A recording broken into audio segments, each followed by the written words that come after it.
Are you ready to be an admin HVA? Well, here are 10 tips that could help you ace that phone certification. Let's go!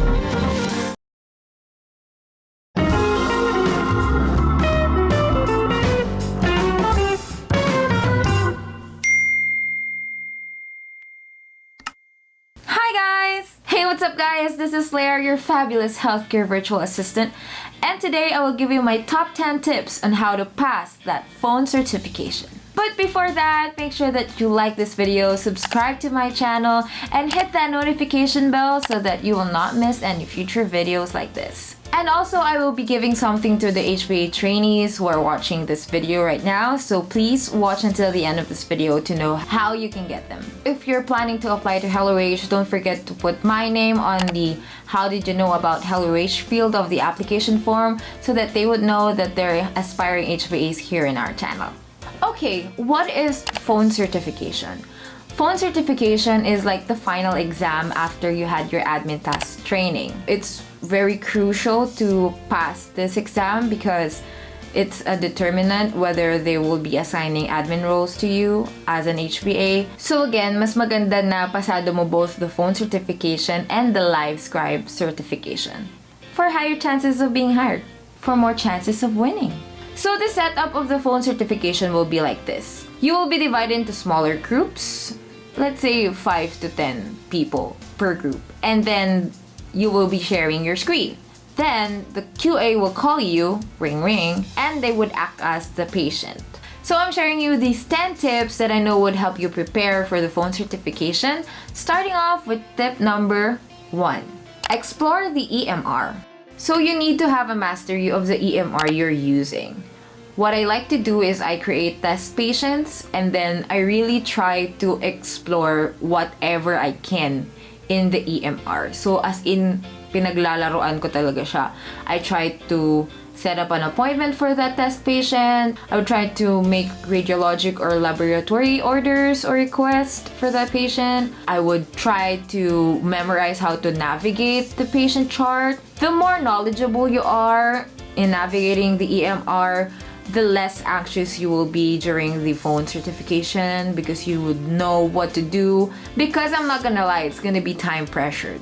We want to address the concerns of the patients the fastest way possible. Number 2, verify the patient's identity. One tip that was given to us during the training is that you ask for the date of birth first before you ask for the name of the patient, because it will narrow down the search. It will be easier for you to locate the patient. A very important reminder, you ask if you're talking to the patient himself or if you're talking to a relative. And if you are talking to a relative, make sure that that person is an authorized person or an emergency contact. Why?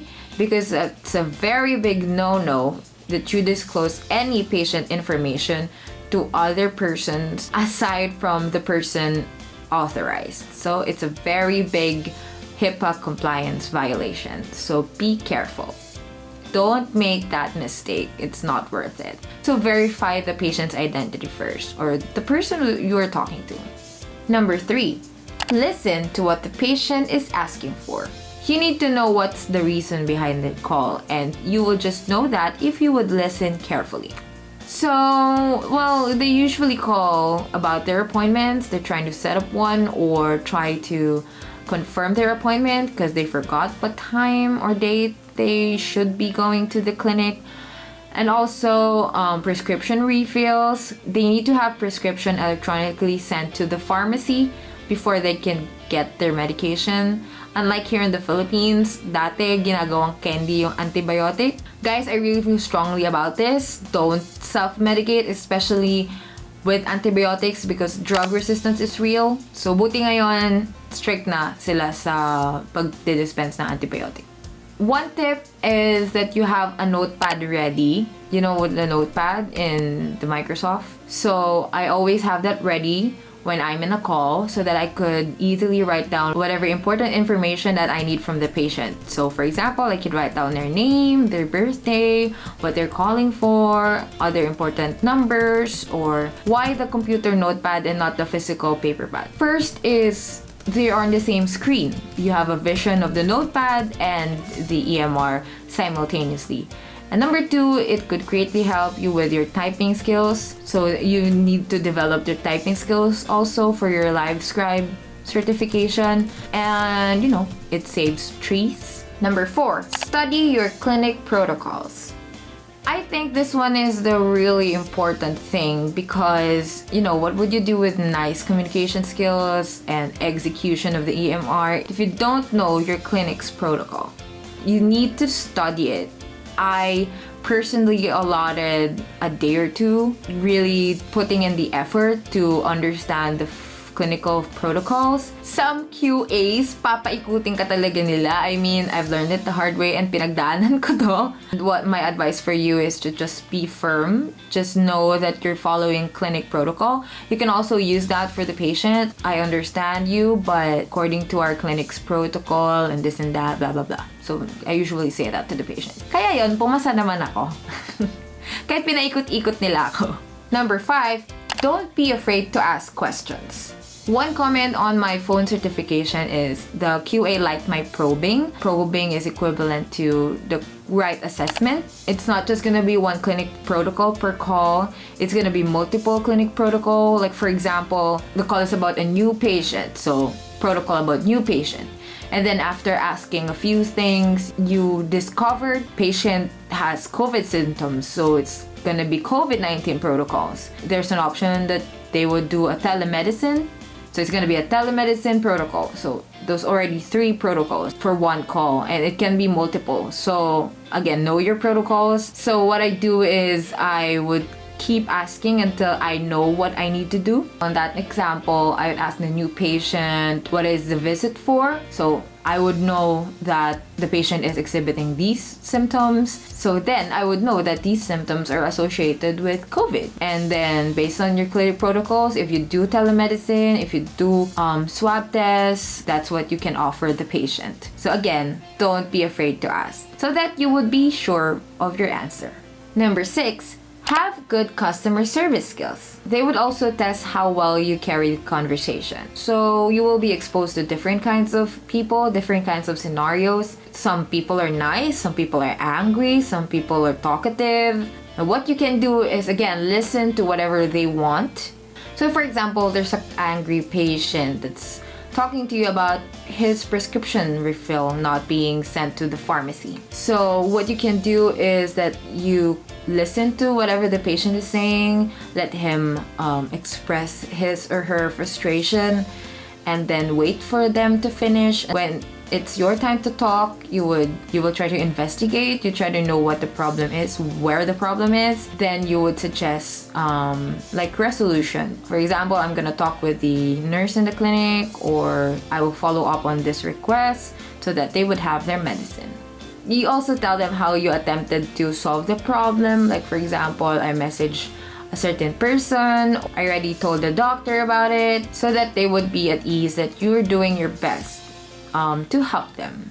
Keep in mind that you're talking with patients, so patients are not in their best state. So try to be more empathetic and, try to help them with their problems or concerns.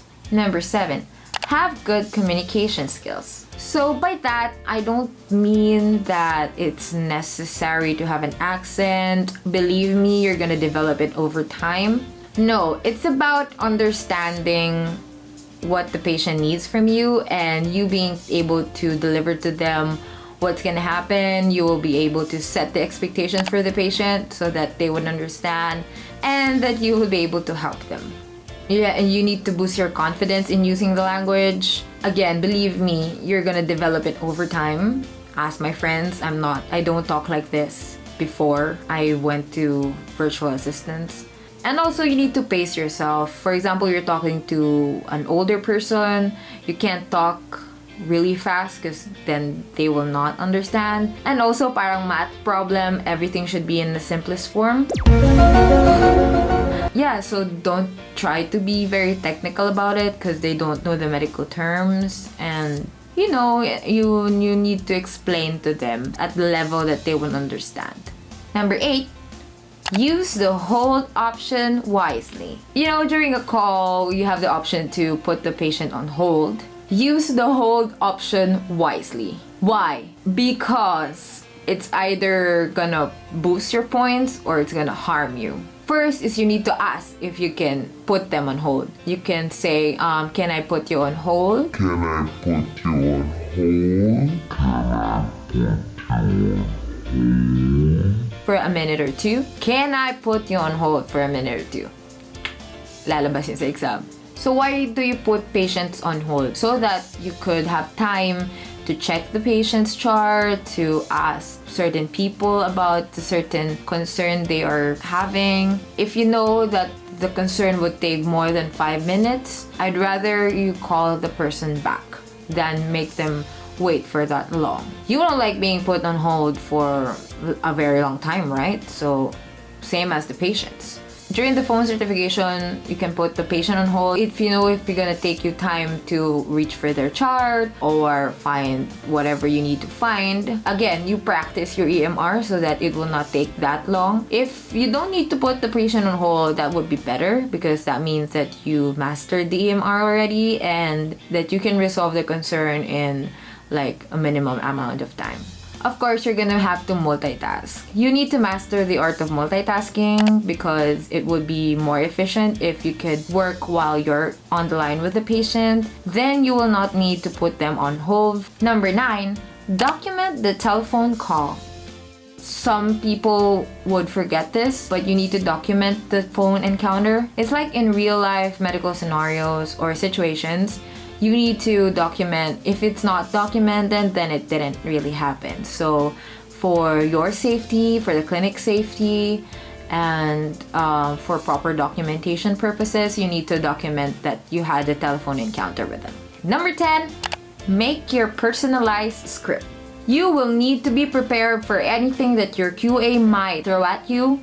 So it's really good to have your own script ready while you're in the call. So I will be sharing the format that I use for my script. I will give you the structure so that you will have an idea of what I do. And I will leave the link in the description box. It's going to be on my blog. So even if you're sharing your screen, the QA will see your EMR. They also want to see your notepad because they want to know how you take down notes. They would want to see how you use your script, so you can show that in the screen. I have 2 monitors, so that's another life hack. It's not needed. You could show it on your screen so that the QA will also know that you're prepared for this. And also you can do that for the clinic that you will be working at. Yeah, I guess that's it, guys. I hope that this video has been informative for you. Again, if you like this video, please give it a thumbs up so that I know that I'm doing a good job. Well, I guess that's it for now, guys. Thank you for watching until the end of this video. Hope to see you on the next one. Stay fabulously brave and beautiful. Bye!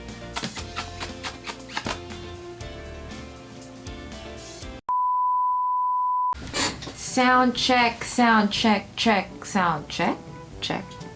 Check the sound.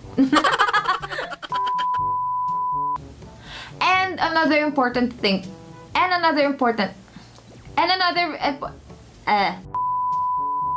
Because it's a very big no-no that you disclose any patient information to other persons inside.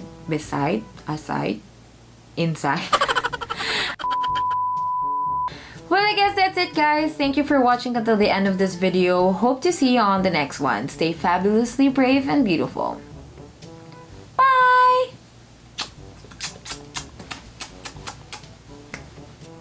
Marami nang gumagaya dun sa ganun ko. Sa pamilya ko, ganito na sila mag-kiss sa akin.